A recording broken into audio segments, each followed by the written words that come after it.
بسم اللہ الرحمن الرحیم۔ آج لیکچر نمبر 18 ہے ہمارا، اور وہ مبارک لیکچرز میں سے ایک لیکچر، ایک سورہ اور حدیث۔ آج کا جو سورہ ہے وہ ہے سورۃ الاخلاص، اور شروعات سے پہلے جیسے ہم دعا اللہ تعالیٰ سے مانگ لیتے ہیں، تو پلیز آپ لوگ بھی مانگ لیجئے گا۔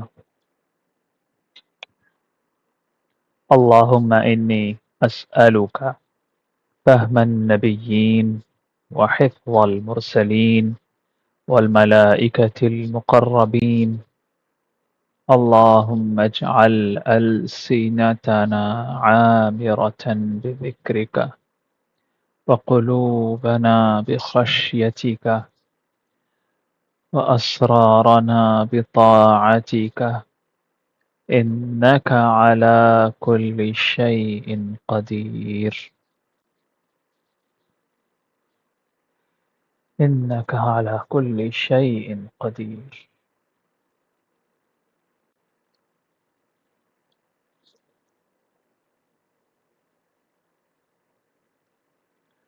اعوذ باللہ من الشیطان الرجیم،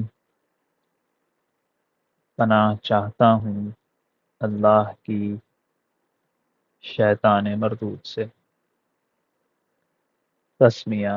بسم اللہ الرحمن الرحیم، آغاز اللہ کے نام سے جو بڑا مہربان نہایت رحم فرمانے والا ہے۔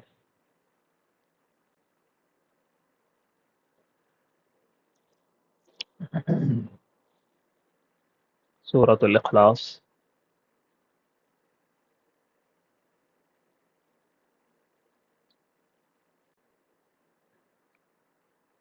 یہاں پر موجود الحمدللہ ہم سارے خوش نصیب ہیں کہ یہ سورہ ہمیں حفظ ہے۔ ایسا ہی ہے نا؟ سب کو یاد ہے نا؟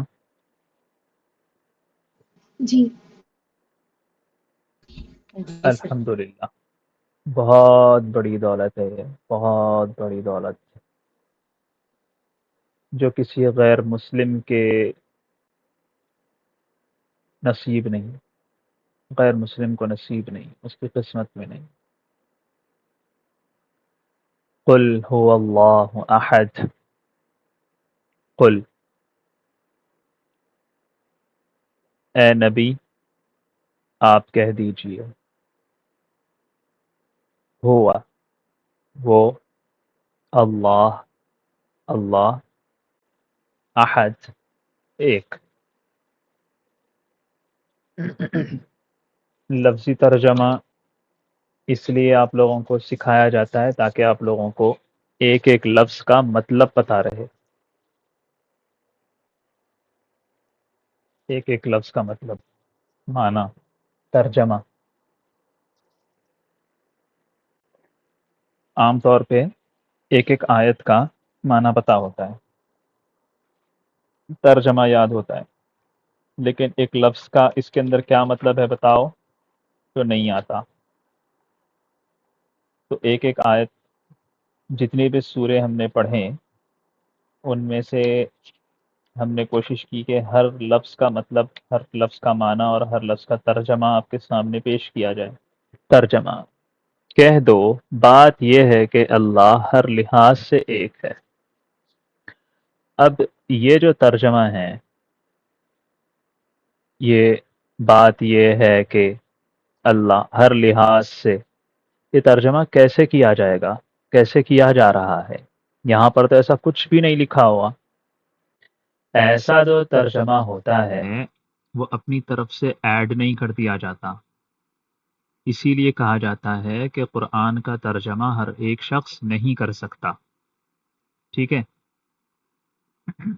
یہ جو ترجمہ ہوتا ہے یہ مفسر کرتا ہے، اور مفسر کون ہوتا ہے؟ مفسر کے پاس بہت ساری علوم کی مہارت ضروری ہوتی ہے، اور خاص طور پر علوم القرآن ایک سبجیکٹ ہے، اس کی ساری مہارت اس کے پاس ہونی چاہیے، جس کے اندر شان نزول ہوتا ہے کہ آیت کب نازل ہوئی، کیا بیک گراؤنڈ رہا اس کا،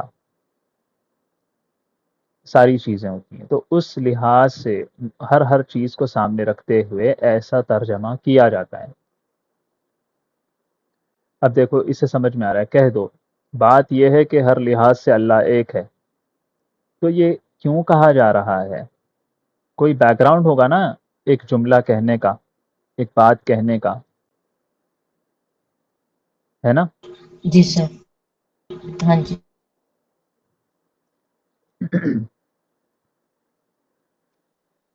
جب میں آپ لوگوں کو اس آگے چل کے اس کی تشریح کروں گا، اس کی جو بھی اللہ تعالیٰ توفیق دے گا وہ بتاؤں گا، تو آپ لوگوں کو اس کا مطلب سمجھ میں آئے گا۔ یہاں پر آپ کے سامنے ووکیبلری ہے، قل، قرآن میں کافی جگہ استعمال ہوا ہے یہ لفظ قل۔ کیا ہے یہ؟ فعل امر ہے، یعنی یہ ایک ورب ہے، اور یہ ورب کون سا ہے؟ جو حکم دینے کے لیے استعمال ہوتا ہے، قل۔ ایک سامنے ایک شخص موجود ہے، اس کو حکم دینا ہے، دو کو نہیں، تو اس کے لیے یہ استعمال ہوتا ہے۔ کیا ترجمہ ہے اس کا؟ آپ کہہ دیجئے، آپ کہہ دو، تو کہہ، کچھ بھی کہہ سکتے۔ قال یقول قولا، قول ہم اردو میں استعمال کرتے ہیں، اس سے یہ بنا ہے قل۔ اس کے بعد ہوا آپ کو پتا ہے، اللہ آپ کو پتا ہے، اللہ تعالیٰ کا یہ اپنا ذاتی نام ہے۔ ذاتی نام کا مطلب کیا ہوتا ہے؟ جو اس کا اپنا نام ہوتا ہے، اور باقی کے سارے جتنے نام ہیں وہ سارے صفاتی نام ہیں، ٹھیک ہے؟ مطلب اللہ تعالیٰ کے پاس وہ صفات ہیں، اس وجہ سے وہ نام ہے۔ سمجھ آ رہی ہے؟ جی سر۔ یہ لفظ اصل میں الہ تھا، الہ۔ الہ دنیا جہاں کے لوگوں کے بنائے ہوئے معبود، جو لوگ سمجھتے ہیں کہ یہ معبود ہے، یہ معبود ہے، یہ ضرورتیں پوری کر سکتا ہے، فلاں فلاں، لیکن یہاں پر ایڈ کر دیا گیا الف لام، ٹھیک ہے؟ الہ، تو الہ میں سے بھی پھر کچھ چینج کر کے اللہ بنایا گیا، یہ لفظ ایسے بنا۔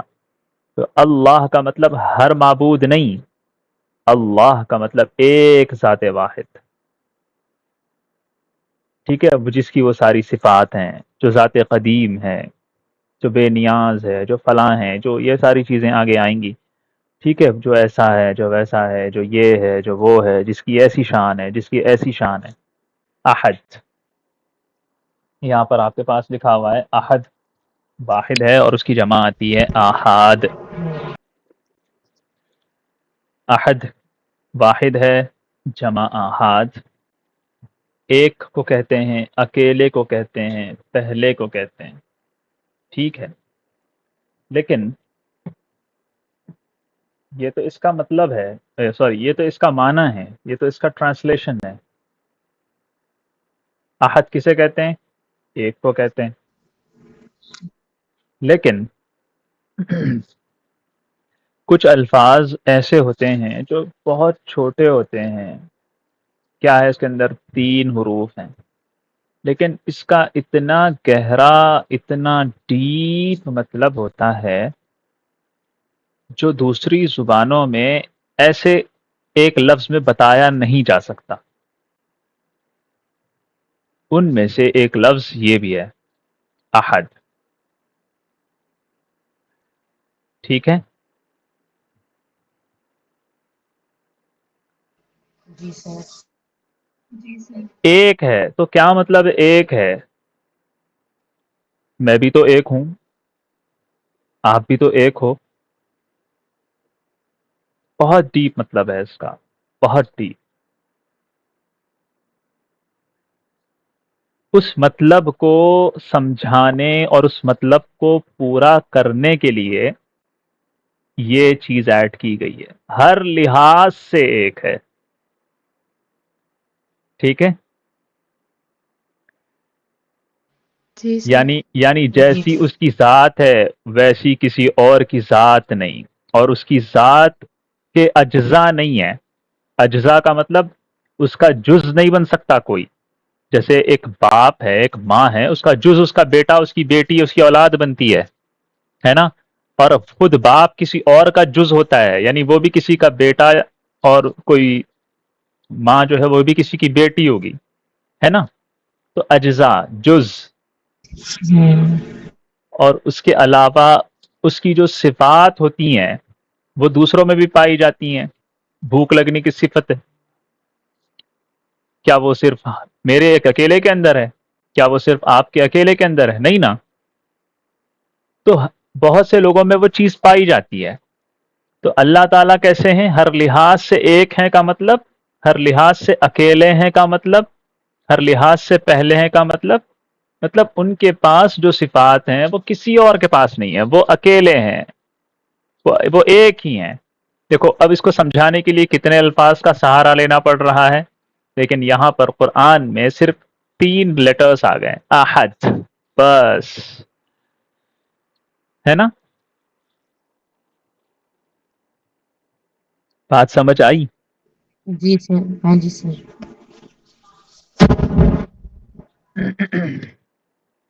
مشرکین مکہ نے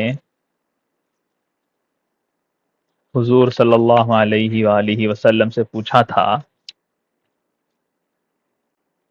کہ اپنے رب کا وصف بتاؤ، صفت بتاؤ، کیسا ہے وہ، کیا ہے وہ،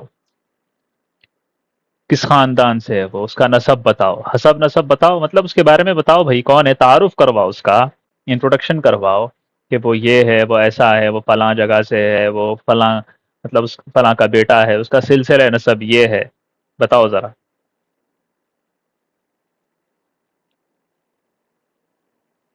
تو اس موقع پر یہ صورت نازل ہوئی، اللہ تعالیٰ کا تعارف خود اللہ کے کلام مقدس میں۔ آپ کہہ دیجئے بات یہ ہے کہ اللہ ہر لحاظ سے ایک ہے، وہ نسب، اس کا کوئی نسب نہیں ہے۔ بات سمجھ میں آ رہی ہے؟ اب سمجھ میں آ رہی ہے؟ جی سر، حضرت بلال حبشی جب احد احد کہتے تھے تو ان کا بھی یہی مطلب ہوتا تھا، ہر لحاظ سے ایک ہے، ہر لحاظ سے ایک ہے، کوئی شرک نہیں، کوئی شرک نہیں، کسی بھی چیز میں شرک نہیں، نہ صفت میں شرک ہے، نہ ذات میں شرک ہے، نہ کسی اور چیز میں شرک ہے۔ آئی سمجھ میں بات؟ جی سر، جی سر رضی اللہ عنہ، رضی اللہ عنہ۔ اللہ کی صفات میں آج کل لوگ شریک کرتے ہیں، مسلمان ہوتے ہوئے بھی مشرک ہو جاتے ہیں۔ اللہ کی ذات میں شریک کرنا کا مطلب یہ ہے کہ اللہ کے ساتھ کسی اور کو بھی ماننا کہ یہ بھی معبود ہے، یہ تو علانیہ طور پر کافر اور مشرک ہو جاتا ہے۔ لیکن کچھ مسلمان ایسے بھی ہو جاتے ہیں جو ذات تو نہیں مانتے دوسری، لیکن صفات مانتے ہیں اللہ تعالیٰ کے ساتھ کہ یہ اللہ کے اندر بھی ہے، یہ فلاں کے اندر بھی ہے۔ کچھ ایسی صفت ہوتی ہے جیسے رحم ہے، انسان بھی رحم کرتا ہے، اللہ بھی رحم کرتا ہے، میں ایسی بات نہیں کر رہا، وہ صفات خاصہ جو صرف اور صرف خدا کے اندر ہو سکتی ہیں، جو کسی اور کے اندر نہیں ہو سکتی۔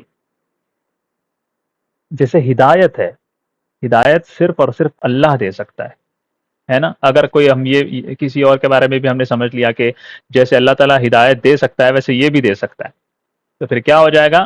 اللہ تعالیٰ کے ساتھ شرک ہو جائے گا، کیونکہ صرف شرک ذات کو ڈبل ماننے یا زیادہ ماننے کا نام نہیں ہے۔ اللہ کی صفات، اللہ تعالیٰ کی کوالٹیز کے ساتھ بھی ہمیں یہی عقیدہ رکھنا ہوگا کہ اللہ ہر لحاظ سے ایک ہے۔ کیا میں اپنی بات سمجھا سکا؟ جی سر، جی سر اللہ الصمد. اللہ تعالیٰ مزید تعارف کروا رہے ہیں. وصف بیان کرنے کا کہا گیا تھا نا، کیسا ہے اللہ؟ اللہ بے نیاز، صمد.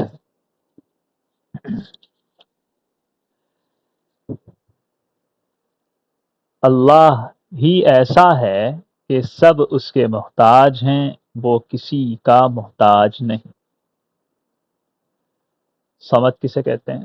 بے نیاز، بے احتیاج. احتیاج کا مطلب حاجت رکھنا، ضرورت. بے احتیاج مطلب جس کو کسی قسم کی حاجت اور ضرورت نہیں ہے، جو کھاتا پیتا نہ ہو. غنی اور مغنی، یہ الفاظ جو یہاں پر آپ کو میننگز میں نظر آ رہے ہیں، یہ بہت سوچ سمجھ کے استعمال کیے گئے ہیں. ورنہ تو جیسے احد ہے جس کو ایک لفظ میں نہیں سمجھایا جا سکتا، اسی طرح صمد بھی ایسے ہی الفاظ میں سے ہیں جس کو ایک لفظ میں دوسری زبان میں نہیں سمجھایا جا سکتا. عام طور پر اس کا معنی ہم بے نیاز کرتے ہیں، لیکن اگر بے نیاز کہیں تو اس کا صرف صمد کا صرف ایک پہلو سامنے آتا ہے، دوسرا پہلو سامنے نہیں آتا. صمد کسے کہتے ہیں؟ اللہ تعالیٰ کو جب ہم صمد کہتے ہیں تو اس کا کیا مطلب ہوتا ہے؟ اس کا مطلب یہ ہوتا ہے، یہ سب اس کے محتاج ہیں، وہ کسی کا محتاج نہیں. تو جو کسی کا محتاج نہیں ہوتا اسے بے نیاز کہتے ہیں. تو بے نیاز کہنے میں یہ معنی تو آ رہا ہے کہ وہ کسی کا محتاج نہیں ہے، لیکن یہ معنی نہیں آ رہا کہ سب اس کے محتاج ہے نا. دوسری زبان میں الفاظ اس کے برابر لانا بڑا مشکل ہے. جس کو کسی قسم کی ضرورت ہی نہ ہو، کسی بھی قسم کی ضرورت ہی نہ، کسی بھی قسم کی، اسے کہتے ہیں صمد. اور ہر چیز کی ضرورت جس ذات سے وابستہ ہو اس کو کہتے ہیں صمد. دیکھو دو پہلو سمجھ میں آ رہے ہیں آپ کو؟ جی سر. حضرت علی رضی اللہ عنہ کا قول ہے، صمد کون ہے؟ صمد کے متعلق وہ کہتے ہیں کہ جس کے اوپر کوئی نہ ہو، وہی سب سے اونچا ہو، وہی سب کا کرتا دھرتا ہو. بہت سارے الفاظ مختلف حضرت ابن عباس نے اور اس طرح مختلف لوگوں نے، حضرت اکرمہ ہیں، بڑے بڑے مفسرین ہیں، صحابہ کے شاگرد ہیں، ابی ابن کعب ہے رضی اللہ عنہ، انہوں نے مختلف اس کی تفسیریں بتائی ہیں، سمجھائی ہیں. صمد اسے کہتے ہیں جس کا جوف نہ ہو. جوف کسے کہتے ہیں؟ پیٹ نہ ہو، کیونکہ پیٹ ہوگا تو ضرورتیں ہوں گی، کھانا پینا وغیرہ وغیرہ وغیرہ. جس کا پیٹ ہی نہیں ہے، یہ مطلب بتایا. دوسرے ایک اور ایک مفسر ہے، انہوں نے کہا کہ جو کھاتا پیتا نہ ہو. اور حضرت ابی ابن کعب کے بارے میں کہہ رہا تھا، انہوں نے کہا کہ صمد کی تفسیر آگے ہے، الذی لم یلد ولم یولد، ٹھیک ہے، اسے کہتے ہیں صمد، انہوں نے کہا. اور ملا علی قاری رحمہ اللہ تعالی بڑے شاندار مفسر محدث گزرے ہیں. انہوں نے کتاب لکھی ہے الحرز الثمین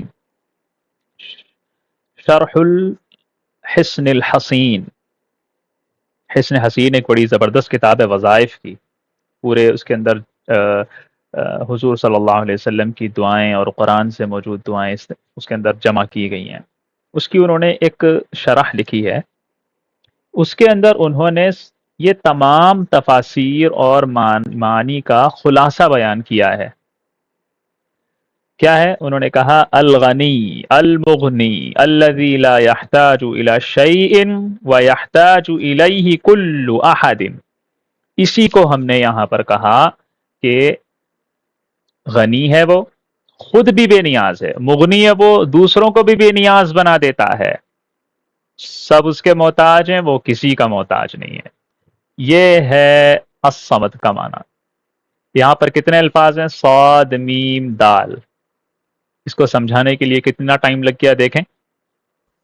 قرآن کتنا بلیغ ہے نا. ہاں جی. تو جب بھی صمد کہو، جب بھی اللہ الصمد پڑھو، تو یہ معنی ذہن میں رکھو، جو کسی کا محتاج نہیں ہے، کسی چیز میں محتاج نہیں ہے، اور سب اس کے محتاج ہے، اور ہر چیز میں محتاج ہے. یہ مفہوم ذہن میں رکھو. ٹھیک ہے.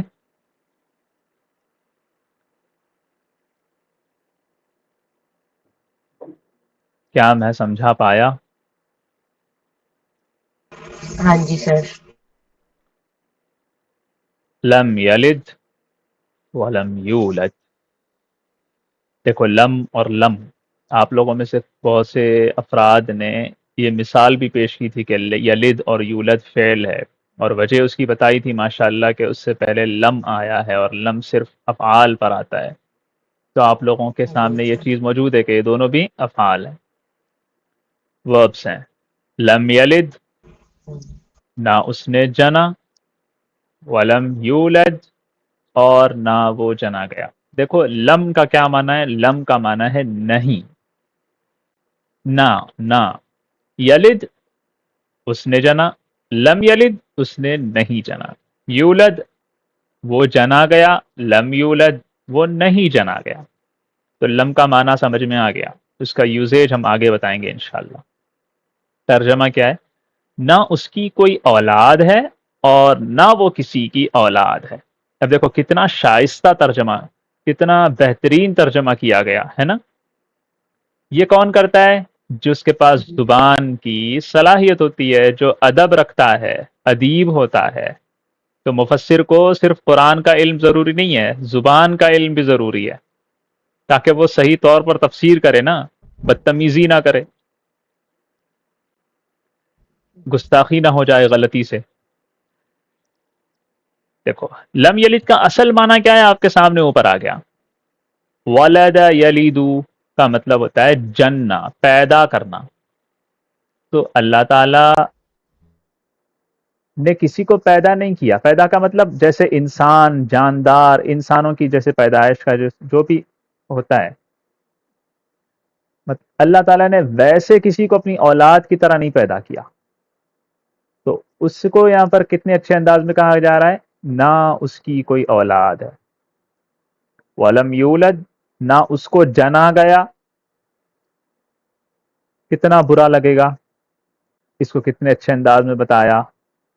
اور نہ وہ کسی کی اولاد ہے. کسی کو دوسرے الفاظ میں ہم کہتے ہیں نہ وہ کسی کا باپ ہے اور نہ وہ کسی کا بیٹا. کتنے اچھے انداز میں لوگوں نے تفسیر کی، ترجمہ کیا. اللہ تعالیٰ ان سب کو جزائے خیر عطا کرے. آمین. لم یلد مبارے ہے، منفی ہو گیا، نفی میں آ گیا. اس وجہ سے لم کی وجہ سے منفی با لم، لم کی وجہ سے منفی بن گیا مضارع. ترجمہ کیا ہے؟ وہ والد نہیں ہے، وہ باپ نہیں ہے. کس سے بنا؟ والد یلید ولادتن. ہم اردو میں استعمال کرتے ہیں ولادت، اسی سے ہے. لم یولد وہ نہیں جنا گیا، وہ کسی کا بیٹا نہیں ہے. وہی ہے والد یلید ولادتن. ولم یکن لہ کفوا احد. ولم اور نہیں، دیکھیں پھر آگے لم نہیں، یکن ہے اور نہیں ہے، لہو اس کا، کفوا ہمسر، احد کوئی. احد کے مختلف معانی ہوتے ہیں. تفصیل بتانے لگوں تو ٹائم لگ جائے گا، اسی کے اندر تقریباً ہو سکتا ہے کوئی 20 منٹ لگ جائیں. تو یہاں پر جو احد کا معنی ہے اور جو پہلے قل هو اللہ احد میں جو احد کا معنی تھا، وہ دونوں مختلف ہیں. ٹھیک ہے، دونوں ایک نہیں ہیں.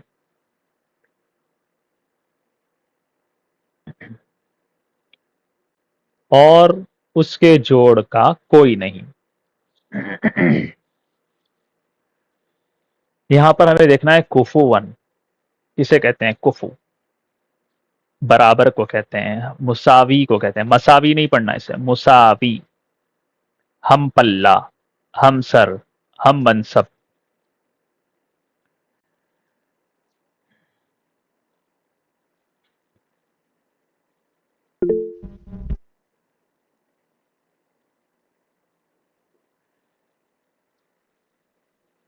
کوئی پارٹنرشپ نہیں ہے اللہ تعالیٰ کی،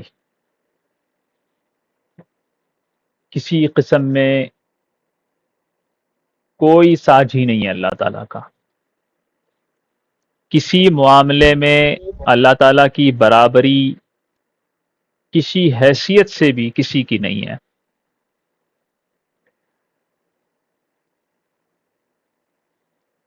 بات سمجھ میں آ رہی ہے؟ جی سر۔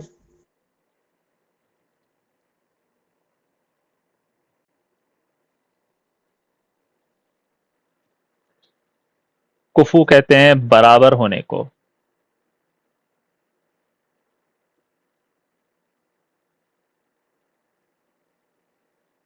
کیا میں ساری باتیں سمجھا سکا؟ ہاں جی سر۔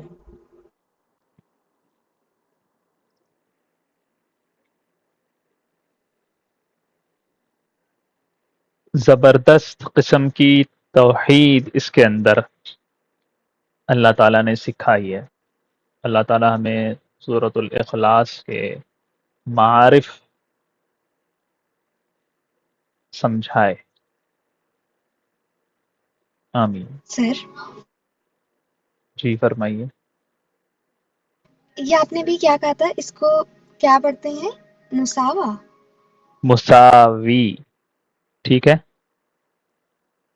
ٹھیک ہے۔ صدق اللہ العلی العظیم۔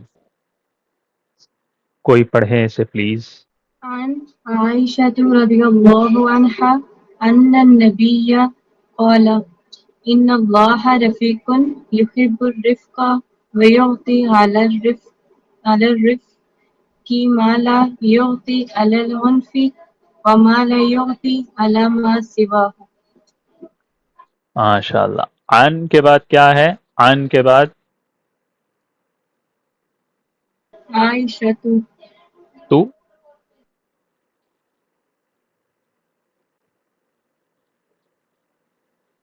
عن کیا ہے؟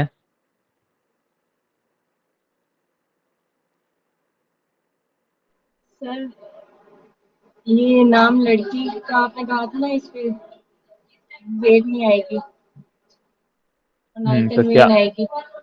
جی بالکل، تو کیا آئے گی پھر؟ پھر اس پہ زبر آئے گا، عائشہ کا۔ عن عائشة رضي الله عنها أن النبي صلى الله عليه وسلم قال إن الله رفيق يحب الرفق ويعطي على الرفق ما لا يعطي على العنف وما لا يعطي على ما سواه۔ عن عائشة رضي الله عنها سواء النبي صلى الله عليه وسلم بشر الله كريم رفيق يحب الرفق والنبي صلى الله عليه وسلم ويعطي على الرفق ما لا يعطي على العنف۔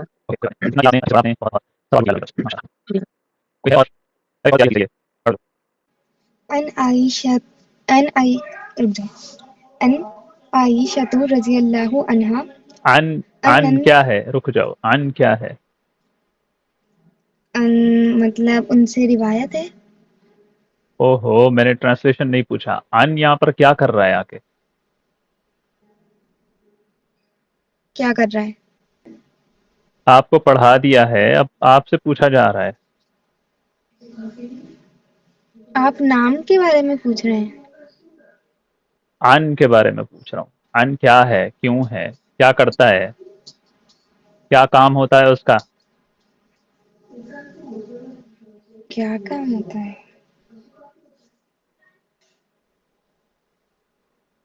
کوئی اور بتائے؟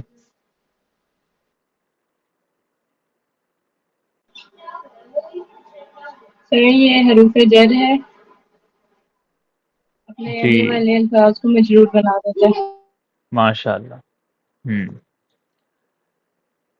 عن کیا کرتا ہے؟ اپنے آگے آنے والے ناؤن کو زیر والی حالت میں جینیٹو کیس میں لے آتا ہے، اور یہاں پر ایک طاقتور ناؤن ہے جو جینیٹو کیس میں آنے کے باوجود بھی جینیٹو کیس کی علامت اپنے اوپر پسند نہیں کرتا، اسی لیے عائشتن نہیں کہیں گے، عائشتا کہیں گے، عن عائشت، عائشت، ٹھیک ہے، تن بھی نہیں کہیں گے۔ چلیے محترمہ بریرہ صاحبہ تلاوت کیجیے۔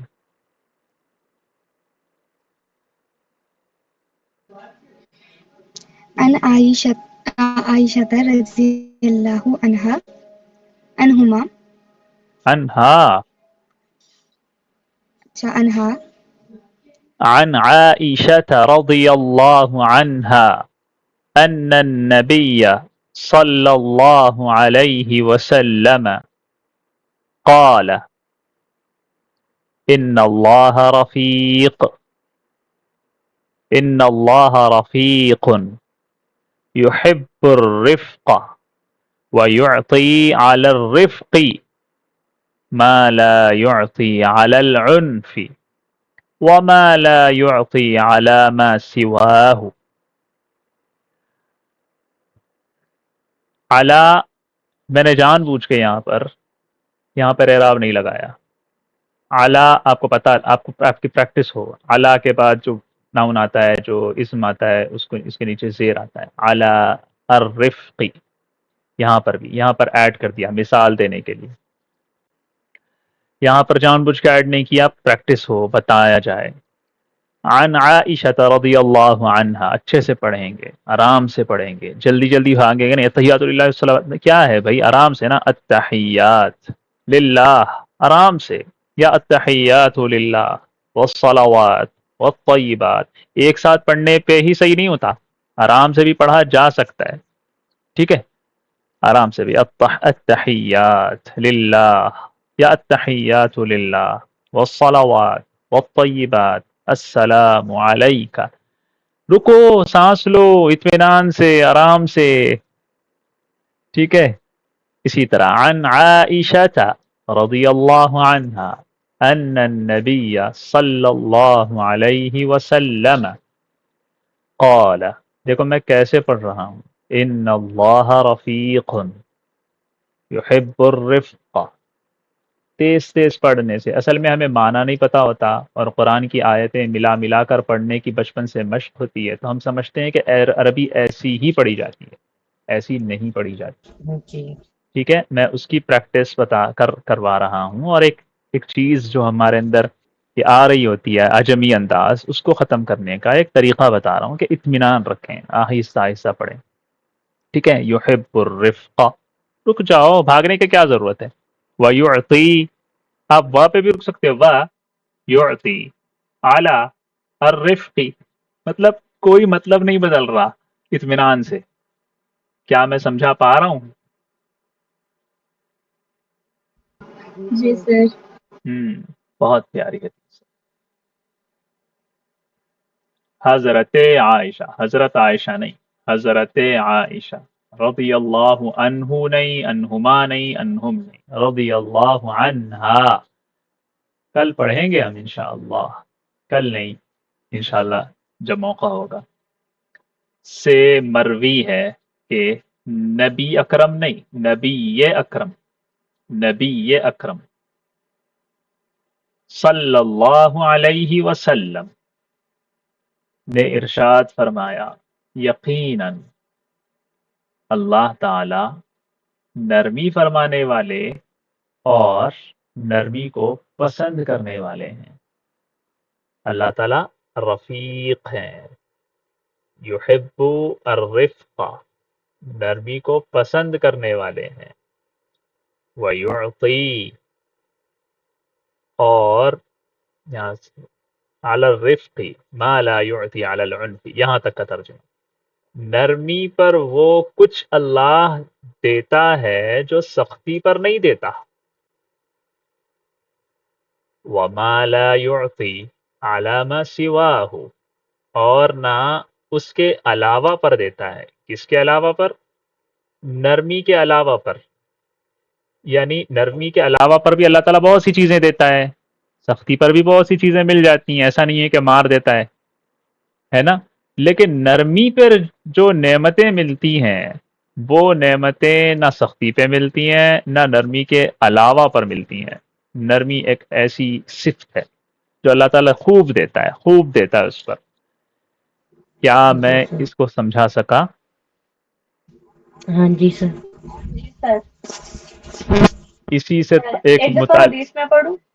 جی بالکل، ابھی پڑھیں گے، ذرا یہ کمپلیٹ ہو جائے گا نا، اس کے بعد پھر آپ لوگوں کو نچوڑیں گے انشاءاللہ۔ جی ایک اور حدیث ہے اسی سے متعلق، ایک چھوٹی سی ہے تو میں نے سوچا چلو یہ بھی ایڈ کر دیتے ہیں، بڑی پیاری، بڑی مزے کی، بڑی بلیغ، بڑی فصیح، بڑی مطلب بڑے بڑے ادبا بھی جھک مارے اس کے سامنے، ایسے الفاظ اور ایسا انداز ہے۔ حضور صلی اللہ علیہ وسلم افصح الفصحاء ابلغ البلغاء، یعنی سارے فصحاء میں سب سے زیادہ فصیح، سارے بلیغوں میں سب سے زیادہ بلیغ، سارے زبان دانوں میں سب سے بڑے صاحب زبان۔ اوہ ہو کیا الفاظ ہیں، دیکھو وعنہا مطلب اور انہی سے مروی ہے، ٹھیک ہے، عنہا یہ جو ہا ہے یہ ضمیر ہے، پروناؤن ہے، یہ جا رہی ہے وہاں پر، ایک دفعہ آ گیا نا نام، اور انہی سے مروی ہے، یعنی حضرت عائشہ ہی سے مروی ہے، ان النبی جی صلی اللہ علیہ وسلم قال ان الرفق لا يكون في شيء الا زانه ولا ينزع من شيء الا شانه۔ آئے ہائے ہائے کیا الفاظ ہے، دیکھو یہ ان الرفق لا يكون في شيء الا زانه ولا ينزع من شيء الا شانه۔ دیکھو رائمنگ بھی بنا دیا، اسے کہتے ہیں مسجع کلام۔ کیا ترجمہ ہے؟ یقیناً، یہاں سے یقیناً نرمی اگر کسی چیز میں آ جائے تو وہ اس چیز کو خوشنما بنا دیتی ہے، حسین بنا دیتی ہے، جمیل بنا دیتی ہے، آراستہ کر دیتی ہے، بہترین کر دیتی ہے، اس کے اندر خوبی پیدا کر دیتی ہے۔ یہ مطلب ہے زانہ کا۔ یہاں پر تو صرف ایک معنی لیا گیا ہے، لیکن اس کے اتنے مطلب اور بھی نکل سکتے ہیں، میرے پاس الفاظ کم ہیں۔ اور وہ جس چیز سے نکال لی جائے، اور رفق نرمی کی صفت، نرمی کی عادت، نرمی جس چیز سے نکال لی جائے وہ کیا کرتی ہے؟ اس کو عیب دار بنا دیتی ہے، اس کو خام بنا دیتی ہے، ناقص بنا دیتی ہے، بدصورت بنا دیتی ہے، قبیح بنا دیتی ہے۔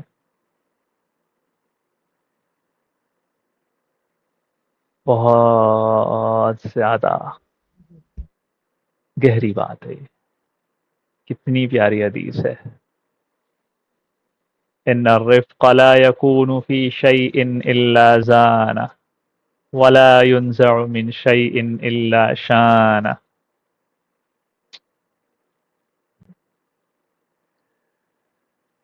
وکیبلری دیکھتے ہیں پھر پڑھیں گے۔ الرفیق اس میں تفصیل ہے، نرم کو کہتے ہیں، یعنی نرم آدمی یا نرمی کرنے والا، رفق سے رفیق نکلا ہے۔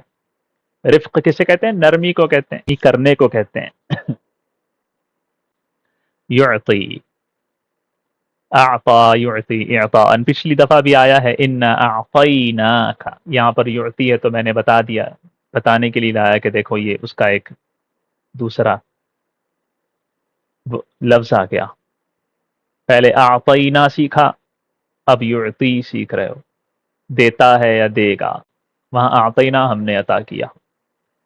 العنف، عنف کسے کہتے ہیں؟ رفق کی ضد ہے، سختی کو کہتے ہیں، درشتی کو کہتے ہیں،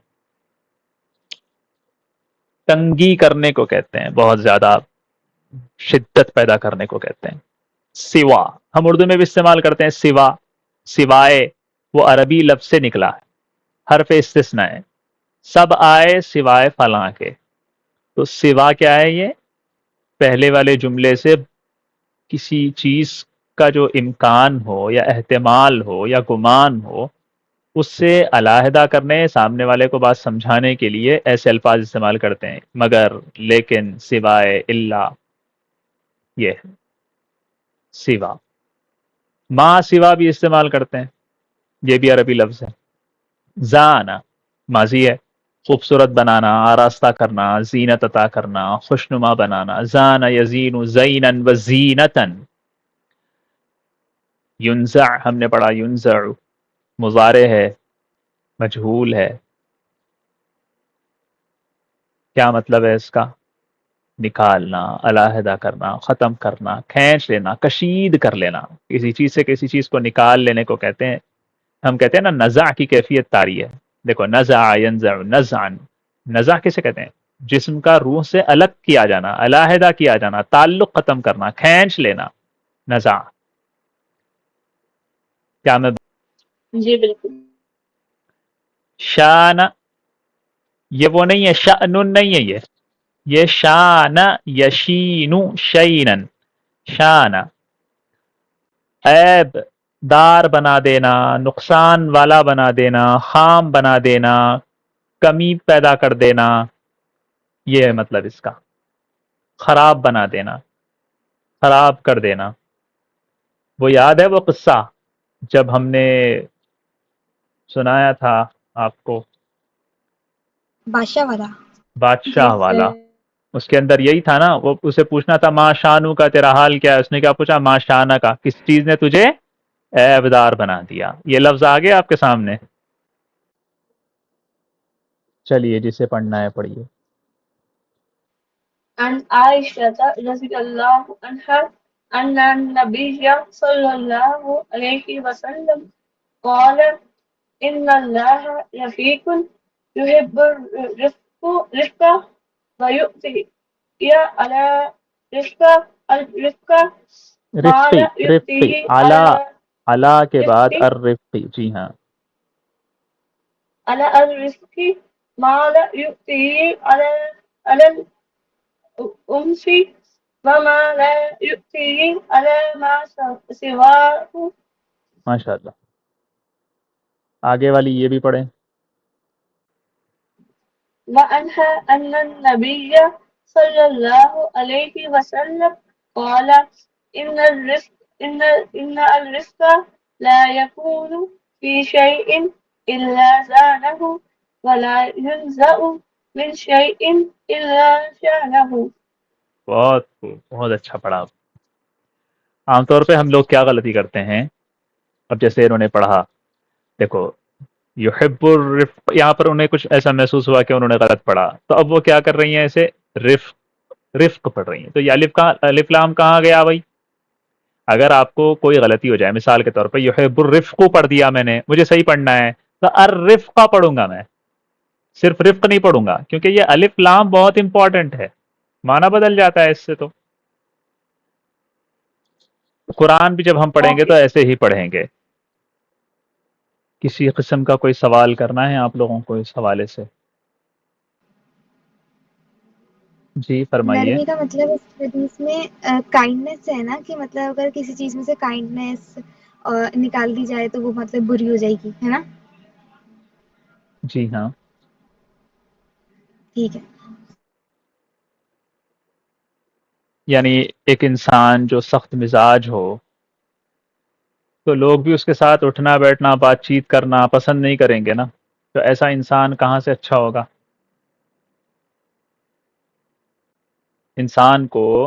انسان کے پاس نرمی ہوگی، نرمی والی صفت ہوگی، تو اس کو سیکھنا بھی آسان ہو جائے گا، سکھانا بھی آسان ہو جائے گا، بولنا بھی آسان ہو جائے گا، سننا بھی آسان ہو جائے گا. سننا کیسے آسان ہوگا؟ کیونکہ لوگ اس کے پاس آ کے بولیں گے نا، ہے نا.